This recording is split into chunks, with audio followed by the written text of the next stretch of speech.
All right, so you'd like a more consistent drop? No problem. I mean, I would like that too. Who wouldn't like a more consistent drop? Well, what would I do to suggest? There's a few things about the geometry of the courts to keep in mind. One is when you're hitting cross court, you're actually giving yourself more room to work with, right?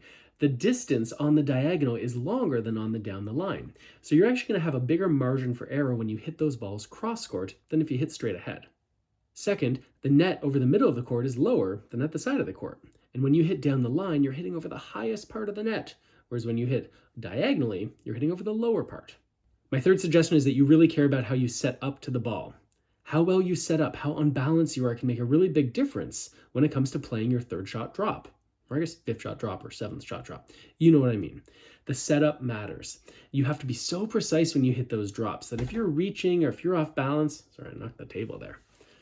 If you're reaching or if you're off balance, it's a lot harder to be as precise as you need to be when playing that drop. So yes, you should think about how you're sending the ball, but you should really concentrate on how you're receiving it. And finally, I suggest that you think about the drop and drive being kind of similar to one another. How many forehands or backhands have you hit on a pretty flat trajectory in your life? Probably quite a few. So my suggestion is to think about the drop or drive as having that same kind of technique, just a little bit slower, allowing the ball then to dip down, right? Gravity can do its work. So try thinking about the drop as being almost like a baby drive, right? A slow drive, keeping that ball relatively straight, and so with that low target over the net, and then allowing gravity to do its thing to get it down low. All right, so if we do a little recap, if you're playing with someone who stays back all the time, you should ask them why. Not in a judgmental way, but just try to get a sense from them. Why is it that you're staying back after the return? What are you trying to accomplish? Tell me about it. And then think about what you're gonna do next from there.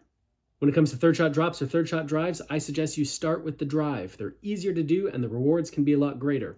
If your opponents have shown you that they can not only handle your drive, but punish you with it, then maybe think about using something like a drop.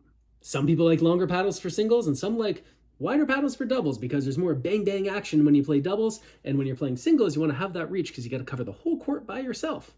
It's also nice to be able to hit your serve a little harder. And if you want to have a more consistent drop, think about cross court being your friend. You got a lower net, you got a longer distance to work with, care about how well you set up for the ball, and finally, think about your drop as really being kind of like a baby drive, just a slower version of it.